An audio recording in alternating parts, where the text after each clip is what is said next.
Hola amigos, camaradas, compañeros, ¿cómo están? Soy Mariano Autín y este canal es El Materialista. En esta serie de videos que estamos haciendo ahora, este es el quinto envío de materialismo político para principiantes. En el envío anterior habíamos hablado de el mapeo, la cartografía de la ontología. En este envío vamos a hablar acerca de la dialéctica, ya que no se puede entender la ontología del materialismo político sin determinar, sin hablar, especificar lo que es la dialéctica para nuestra filosofía doctrina. ¿Qué es la dialéctica? ¿Cómo la definimos? Bien, para nosotros la dialéctica no es otra cosa que el movimiento lógico de la realidad en sentido fuerte, la verdadera realidad. Esa realidad es movimiento puro y es la razón la que capta el movimiento dialéctico. Desde el marxismo la podemos definir como la doctrina ontológica del desarrollo de lo real en movimiento y permanente cambio en su forma más completa, profunda y libre de unilateralidad. También como la doctrina o método acerca de lo relativo del conocimiento humano que nos da un reflejo de la materia en perpetuo desarrollo y movimiento. Es decir, las cosas en la realidad, en la naturaleza, son siendo, y al ser van cambiando, se van transformando. Este es el movimiento real de las cosas. La dialéctica es la ontología del movimiento donde realidad y posibilidad se conjugan. Se conjugan como conceptos para dar cuenta del movimiento de lo existente. La materia es realidad y posibilidad. Todo lo que existe es, y todo lo que es puede transformarse en otra cosa. Es decir, tiene posibilidad de transformarse. Existir es pasar de lo posible a lo real. Sin embargo, no toda posibilidad se transforma en realidad. No todo lo posible se realiza, lo que no implica que solo lo que existe sea lo único posible. Porque afirmar esto nos llevaría de nuevo a caer en un sustancialismo actualista, en, digamos, la unicidad del mundo, del materialismo de bueno.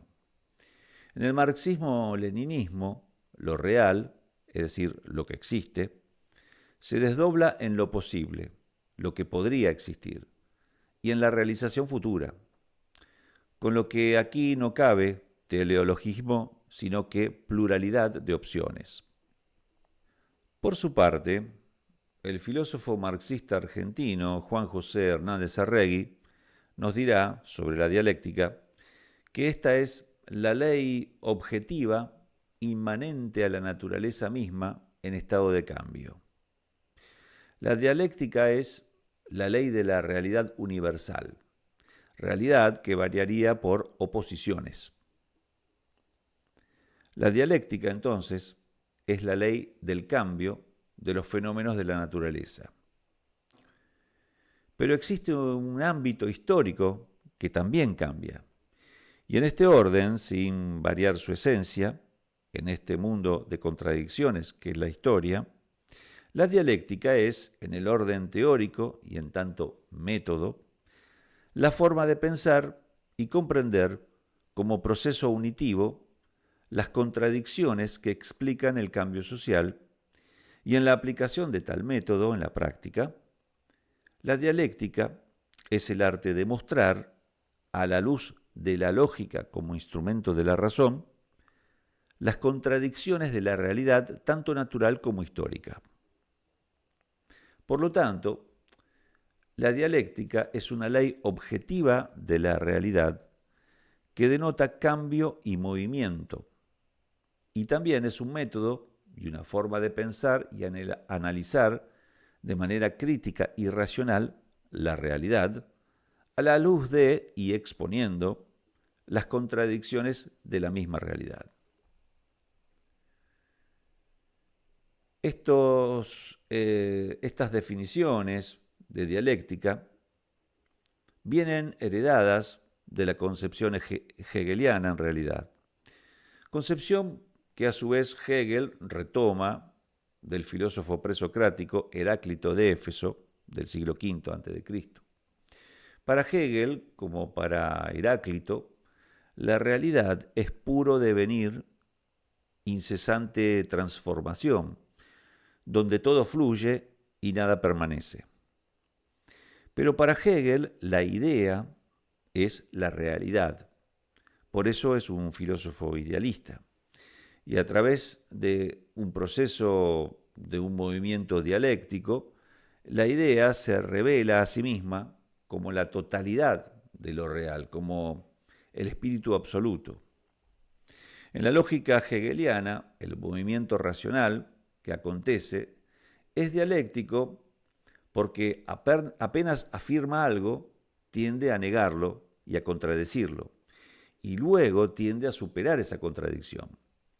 Esquemáticamente, para Hegel, esta lógica idealista dialéctica tendría tres tiempos. Primer tiempo de afirmación, segundo tiempo de negación de esa afirmación y tercer tiempo, negación de la negación. Alexander Kojev lo resume así: tesis, antítesis, síntesis. Así, el movimiento dialéctico del pensamiento sería, según Kojev, infinito. Toda síntesis se convierte en una tesis, pero a un nivel superior. Esta, a su vez, es negada por una antítesis para, a su vez, ser negada y llegar a una nueva síntesis, y así sucesivamente. Pero aún así, para Hegel, habría una síntesis final, que sería el espíritu absoluto, es decir, la totalidad final de la realidad, o sea, Dios. Pero nosotros, desde nuestra ontología, que somos materialistas, negamos el idealismo absoluto de Hegel, aunque lo que hacemos es rescatar su dialéctica. Pero también negamos el idealismo ontológico del Diamat, que representa el filósofo ruso-francés Kojev. Desde nuestra perspectiva, sería más bien ilimitado, pero no infinito. La conciencia operatoria humana no será infinita, pero su desarrollo no tiene límites. Pensar en la infinitud del movimiento dialéctico en realidad llevó al Diamat soviético a posiciones metafísicas y monistas en el fondo. Porque si el pensamiento humano es infinito, entonces todo lo que ha habido, hay y habrá, estaría conectado con nuestro pensamiento. Esta posición incluso es idealista, porque llega a pensar que el todo, el cosmos, cabría en nuestra mente. Y esto en realidad es un error grave del Diamat. Entonces, ¿por qué es importante hablar de dialéctica? Nos preguntamos esto y nos podemos responder porque hablar de dialéctica presupone que debemos dar cuenta, debemos explicar que la realidad, que es material y plural, como ya hemos dicho, está en permanente cambio, en permanente movimiento y desarrollo, aunque la escala de dichos cambios nos parezca, desde nuestra experiencia mundana, inexistentes. Debemos dar cuenta, entonces, de la articulación general entre la dialéctica materialista y las dimensiones óntico-materiales anteriormente descritas en nuestra ontología del materialismo político.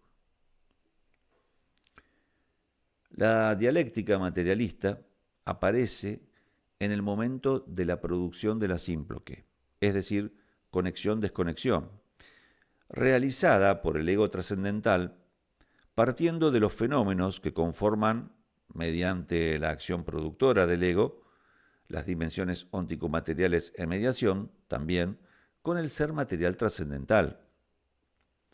Ahora bien, el núcleo fuerte de la dialéctica es la contradicción. La contradicción como la ley general del movimiento y el cambio. Si no hay contradicción, no hay dialéctica. Pero cuidado, no se puede confundir, no se debe confundir el conflicto con la contradicción. La contradicción es conflicto, pero no todo conflicto es contradicción. La diferencia es que la contradicción es un conflicto que se resuelve con la supresión de los términos opuestos por una síntesis y una emergencia de una nueva configuración, o sea, un nuevo término.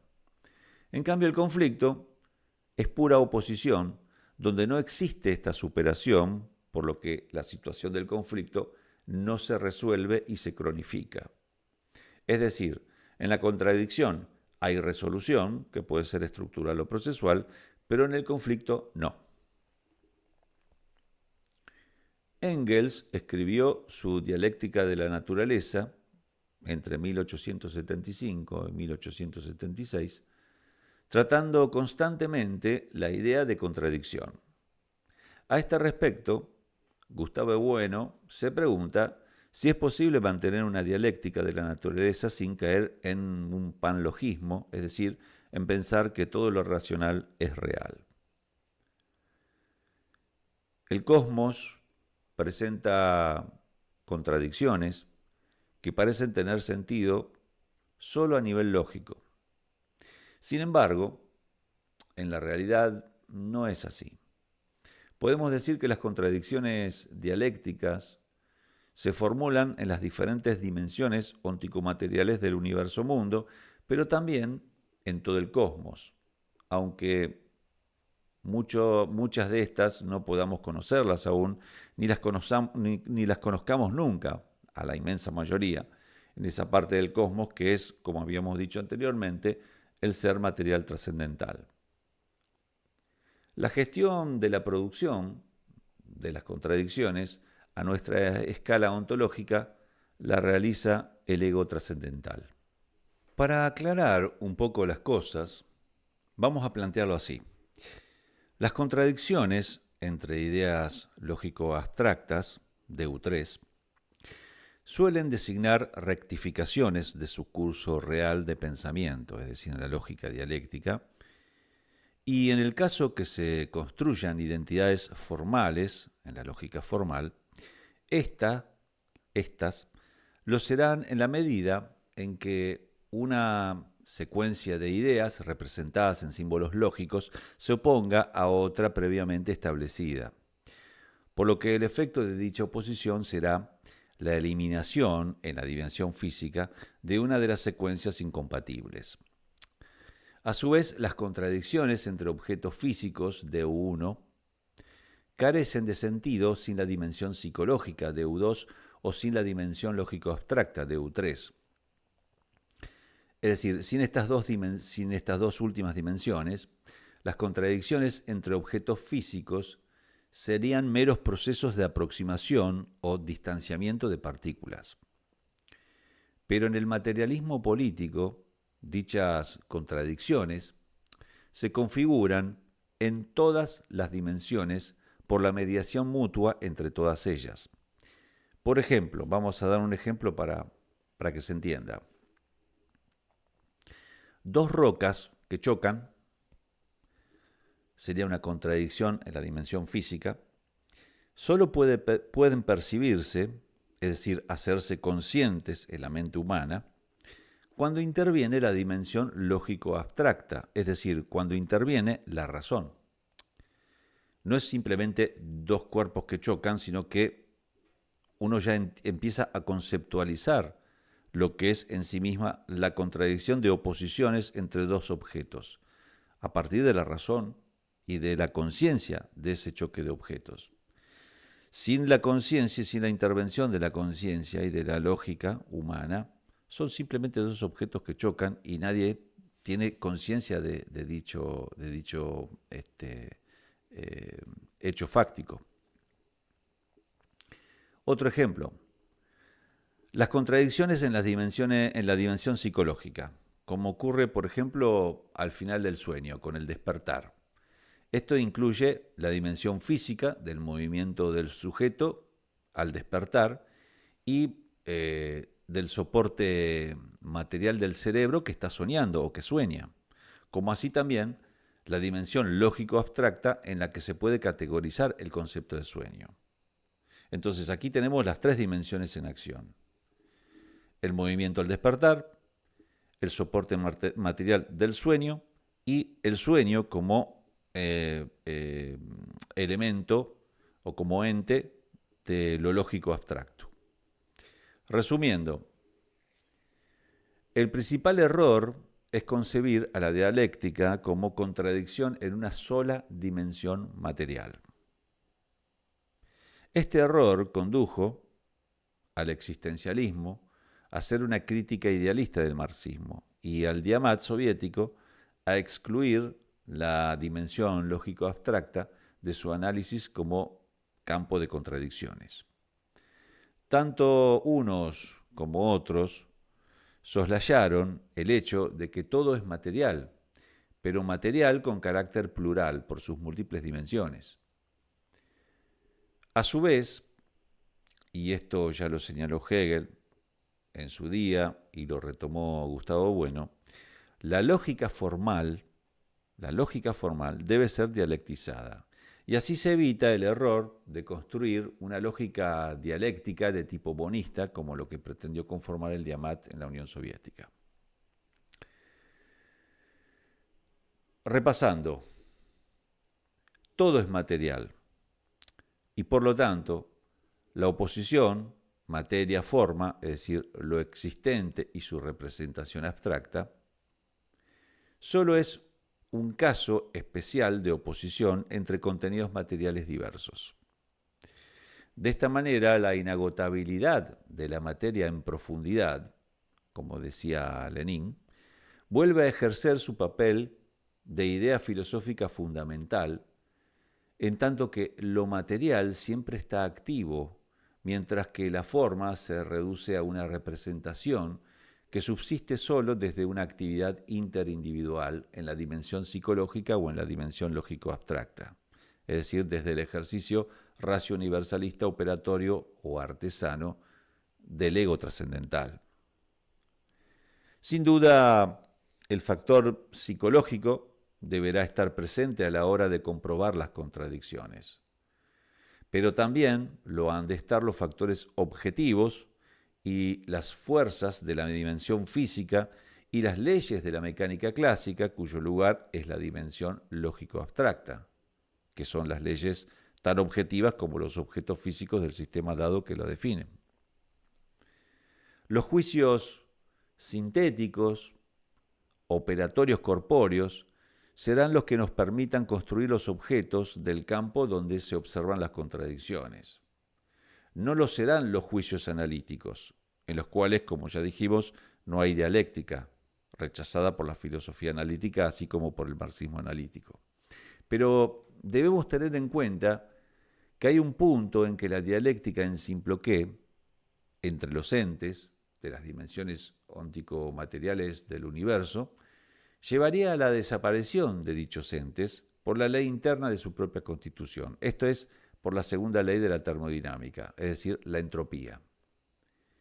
Esta conclusión ontológica en relación a las conclusiones del cierre gnosiológico de la termodinámica equivale a la idea general de materia ontológico general como ser material trascendental.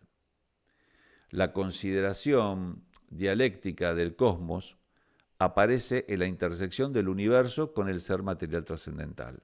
Es decir, el ser material trascendental nos presenta toda determinación cósmica del universo como efímera, móvil o pasajera.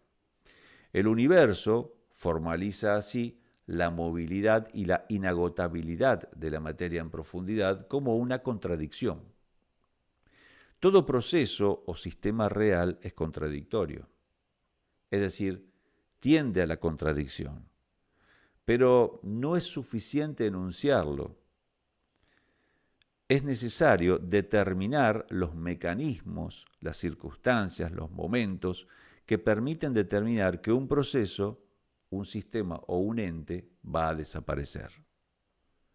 Una vez que están admitidas las configuraciones en juego mutuo en el universo y cada una de las dimensiones óntico-materiales, no se puede, es decir, no es racional, rechazar las posibilidades de contradicción objetiva entre ellas. Contradicción dialéctica es incompatibilidad. Esto lo entendemos. La contradicción dialéctica es incompatibilidad. Y la estrategia ante dichas situaciones dialécticas de incompatibilidad es siempre la de cancelar dicha contradicción. A esto debemos decir que existen dos modos de resolver las contradicciones dialécticas. Un modo estructural, cuando los términos se nos presentan frente a frente con abstracción de su génesis, como, digamos, dilemas o antinomias, de tipo antinomias kantianas, o el segundo modo de resolver las contradicciones dialécticas es el modo procesual o de sucesividad, es decir, cuando los términos contradictorios se nos presentan según una trayectoria de origen, procediendo unos como desarrollo de otros. En el marco de este último modo de resolución de las contradicciones, el modo procesual, es decir, la dialéctica procesual, Gustavo Bueno, desde su materialismo filosófico, nos propone 4 estrategias de cancelación o resolución de contradicciones, llamadas por él figuras de la dialéctica, que nosotros asumimos plenamente en nuestro materialismo político, y son las siguientes. Primero, la primera figura, metábasis. La metábasis se corresponde con la idea de cómo se va desarrollando una configuración según la ley de sus contradicciones internas, dando lugar a algo nuevo, distinto a lo original o al ente original, pero conservando partes del mismo ente. Sería un progresus donde encontramos rupturas y continuidades. Esta figura de cancelación se podría homologar a la ley de los cambios cuantitativos en cualitativos de Engels en su dialéctica de la naturaleza. Y podríamos poner como ejemplos de metábasis la construcción del modo de producción comunista vía el socialismo como primera fase del mismo, partiendo del modo de producción capitalista. Es decir, del capitalismo salta al socialismo y del socialismo al comunismo. La segunda figura de resolución de las contradicciones, figura procesual, ¿no?, de resolución, después de la primera esta enunciada, de la metábasis, la segunda sería la anástasis. La anástasis sería el contrario de la metábasis, es decir, la configuración del ente va progresando por sus contradicciones, como la anterior, pero en un momento algo lo obliga a detenerse o incluso retroceder antes de llegar a la diferenciación, es decir, antes de llegar a su límite, mediante una retirada total o parcial por regresus a fases intermedias del proceso. Un ejemplo de esto, por ejemplo, lo podemos enunciar con la disolución de la Unión Soviética, por la que se detiene el proceso de construcción del socialismo y se retrocede parcialmente a la situación capitalista anterior a la Revolución de Octubre de 1917. Es un un retroceso parcial y no total, porque no se vuelve ni al imperio de los zares ni al gobierno provisional de Kerensky. La Comunidad de Estados Independientes de Rusia, heredera de la Unión Soviética, sería una suerte de situación intermedia entre la Rusia de la Revolución de Febrero del 17 y la Revolución de Octubre de ese mismo año. La tercera figura de resolución de contradicciones en la dialéctica de Bueno es la catábasis. Catábasis es cuando dos o más configuraciones o entes van confluyendo en un proceso dialéctico hacia la constitución de una configuración única cuya identidad nueva es distinta a las originales. Es decir, lo distinto se convierte en lo mismo, lo diverso se convierte en uno. Un ejemplo de catábasis, podemos decir, la confluencia de la concepción materialista de la historia de Marx con el materialismo filosófico de Bueno, constituyendo la configuración que nosotros damos a llamar materialismo político, es decir, la doctrina abierta a más confluencias desde esta base, ¿no? Esto es coordinable con la ley de identidad concreta o de la unidad y lucha de los contrarios que Engels propone en su dialéctica de la naturaleza.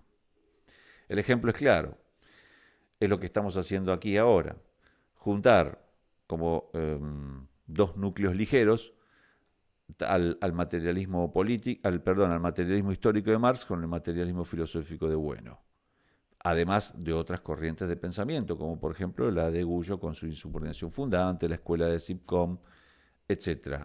Juntamos lo diverso en un ente, en un tercer ente, que es la conjunción de los todos anteriores, pero a la vez es diverso. Eso es la catábasis. Por último, tenemos la última y cuarta figura de resolución dialéctica, que es la catástasis. La catástasis sería un devenir regresivo de involución del ente que obligaría a la detención del mismo para no llegar a su negación completa. Ejemplo de catástasis es cuando Stalin paró la NEP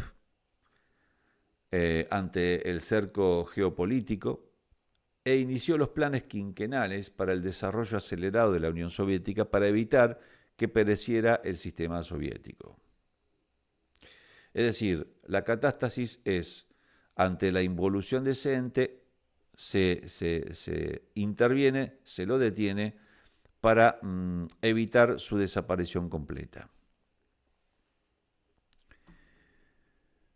En el Diamat, en el materialismo dialéctico de la Academia Soviética, en su versión pluralista, que nunca fue hegemónica, la dialéctica es la ciencia del movimiento, donde realidad y posibilidad se conjugan. Es decir, existir es pasar de lo posible a lo real y no solo coexistir o conectar con otras cosas. Sin embargo, como ya dijimos anteriormente, no toda posibilidad se transforma en realidad, no todo lo posible se realiza. Con lo cual no cabe teleologicismo aquí.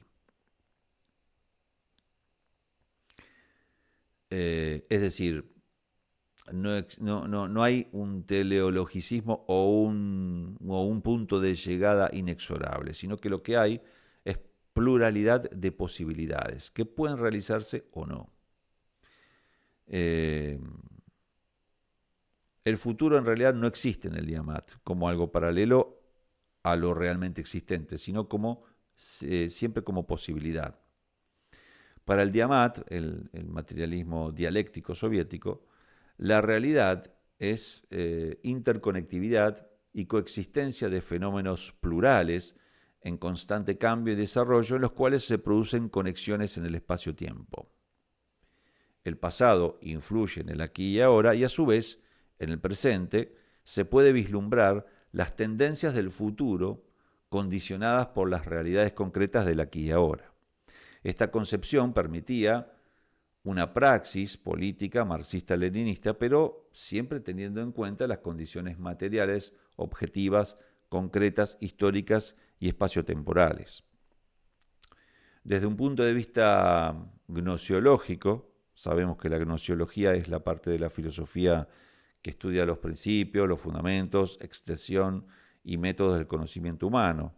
El materialismo filosófico de Bueno, la gnosiología, es la parte de su filosofía dedicada a definir qué es la ciencia y cómo se construyen las verdades científicas a través de su teoría del cierre categorial. Es decir, un intento de teoría del conocimiento más general por parte de Bueno recibió también el nombre de noetología. Pero bueno, decíamos, desde el punto de vista gnosiológico, el marxismo no tiene una visión completa o totalizadora del cosmos. Aquí es donde el materialismo filosófico de Bueno lo complementa.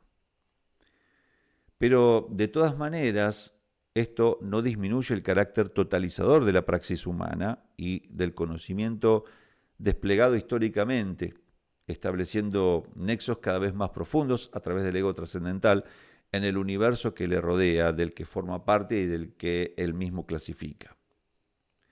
Ahora bien, estos nexos que utiliza y que clasifica el ego, tienen un límite, y ese límite es el ser material trascendental. Bien, para redondear un poco esto y terminar de la exposición sobre lo que es la dialéctica, vemos bien complementarla con las figuras de la dialéctica del materialismo dialéctico teorizadas por Engels en el Anti-Düring y que fueron desarrolladas posteriormente por el materialismo dialéctico soviético. El propio Engels las llamó leyes, y esas leyes son tres. La primera ley que enuncia Engels es la ley de transformación de los cambios cuantitativos en cualitativos, es decir, la ley de la cantidad a calidad. Esta ley de la dialéctica se refiere a la sumatoria de pequeños cambios que al pasar un umbral determinado generan una diferenciación de calidad. Un ejemplo en la biología encontramos en la generación de un potencial de acción en la despolarización eléctrica de la neurona para generar un impulso nervioso. Otro ejemplo podría ser en la evolución de las especies, donde la sumatoria de pequeños cambios en la evolución genética a partir de un umbral darían como resultado una especie diferenciada de la anterior de la que parte, es decir, un salto en la evolución. Otro ejemplo sería cuando calentamos agua y llegamos al umbral de los 100 grados centígrados, donde el agua pasaría del estado líquido a gaseoso. Esto es fácil de entender. Esta ley de la cantidad a calidad, enunciada por Engels, sería coordinable, salvando la distancia, por supuesto, con la metábasis del materialismo filosófico. La segunda ley, enunciada por Engels, es la ley de la unidad y lucha de los contrarios. Ley de unidad y lucha de los contrarios. Es decir, la unidad de los plurales, en dialéctica entre sí, constituyen una nueva unidad. Por ejemplo, en el mismo proceso de creación de la vida se encuentra la unidad de los contrarios que generan a través de su oposición, unión, una nueva unidad. Pensemos en la fusión del espermatozoide con un óvulo, por ejemplo. Son dos células con distinto material genético que se convierten en una unidad distinta a las dos originales anteriores que le dieron comienzo, pero conteniendo la información genética de ambos. Esto es coordinable con la figura de catábasis de Bueno, es decir, en el progresus convergente. En tercer lugar, tenemos la ley de la negación de la negación. Engels enuncia esta tercera ley, la ley de la negación, en la cual podemos imaginarnos esto a través de un proceso de reconstrucción de lo concreto mediante las superaciones o negaciones de entidades, conceptos o abstracciones anteriores. Pensemos en el ejemplo anterior. Está el óvulo alojado en el tercio superior de la trompa de Falopio en el momento de la ovulación. Se produce el coito y el espermatozoide viaja a través de la trompa al encuentro del óvulo. El espermatozoide se enfrenta al óvulo. lo niega. Pero al negarlo también se niega a sí mismo, dando por resultado un tercer elemento que es la concepción, la mórula. Aquí tenemos tres momentos dialécticos. Pensemos, la afirmación, el óvulo, la negación del mismo, el espermatozoide, que al juntarse se niegan mutuamente, es decir, la negación de la negación, dando por producto un tercer elemento que es la mórula. Pensemos también como ejemplo en la mecánica cuántica, ¿no? Un electrón con carga negativa se enfrenta a un protón con carga positiva. El protón negará al electrón, este se desvanece, pero a su vez el protón será negado también, ya que continuará no con una carga positiva, sino con una carga neutra. Ya no será un protón, ahora será un neutrón. Homologamos, digamos, esta tercera ley con la anástasis, por regresus divergente, y la catástasis por regresus convergente. Por último, podemos enunciar una cuarta ley que, si bien no la enunció Engels, sino que fue teorizada por Stalin en 1938. Esta ley es ley de la conexión universal de los fenómenos, que afirma que en realidad ningún fenómeno de la naturaleza puede ser comprendido si se lo enfoca aisladamente y sin conexión con los fenómenos que la rodean. Es decir, todo fenómeno puede ser comprendido y explicado solamente si se lo examinan en su conexión indisoluble con los fenómenos que los circundan, es decir, circundantes, y condicionado por esos fenómenos. Ningún ente puede existir, ningún fenómeno, digamos, puede acontecer fuera de un contexto determinado y sin interacción con ese mismo contexto. Esta ley de la dialéctica, que enuncia Stalin, es coordinable con cualquiera de las cuatro figuras de la dialéctica que construye Gustavo Bueno. Bien, toda esta exposición sobre la dialéctica, y antes sobre la ontología pluralista del materialismo filosófico y el materialismo político, nos permite comprobar que este pluralismo ya está presente también en la tradición clásica marxista, tanto en Marx como en las tendencias pluralistas del Diamant soviético.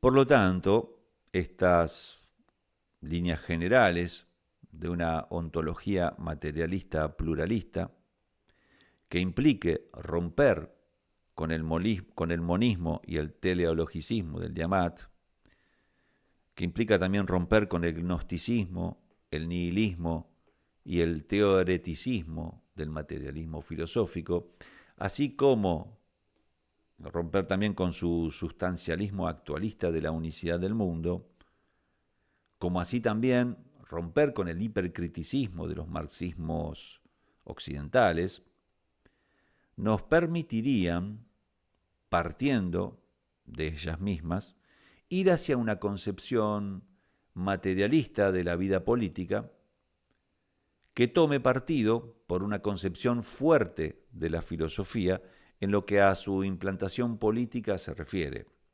Es decir, desde el poder político estatal o posestatal, en caso de una unidad imperial poscapitalista, con pretensiones, esta filosofía, totalizadoras, trascendentales, es decir, con pretensiones de transformación crítica de la realidad a la máxima escala posible.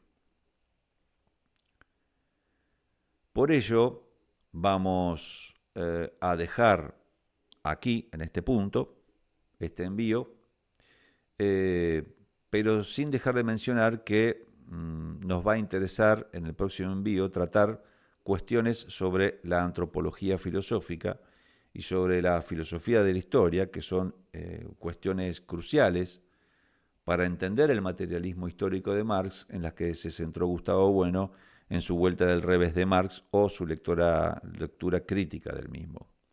Por lo tanto, vamos a dejar aquí y en los próximos envíos vamos a tener otras entregas sobre otras cuestiones, como es la cuestión de la alienación, también la cuestión de la figura marxista de estructura y superestructura, figuras y términos que se conjugan, como así también vamos a tratar en otros envíos sucesivos la cuestión de la triple dialéctica de clases, estados e imperios, y cómo trataremos la mirada que tiene Gustavo Bueno sobre el Estado como sujeto revolucionario, como así también, finalmente, vamos a tratar en otro envío la cuestión acerca del comunismo como fin de la historia y la cuestión del comunismo y el socialismo. Así que ponemos punto aquí. Invitamos a que vuelvan a ver el video para repasar algunos conceptos acerca de la dialéctica. Y por mi parte me despido sin dejar de mencionar que los próximos 2 domingos, posterior a este, no vamos a hacer entrega por cuestiones personales, no voy a poder grabar los envíos, pero sí me comprometo que para fines de septiembre va a salir el próximo envío. Así que sin más, les invito a que si les gustó el video, le den pulgar para arriba, que se suscriban al canal, por supuesto, que compartan este video con todos aquellos que ustedes consideren necesario, parientes, amigos, allegados, etcétera, con los cuales ustedes quieran compartir el materialismo político.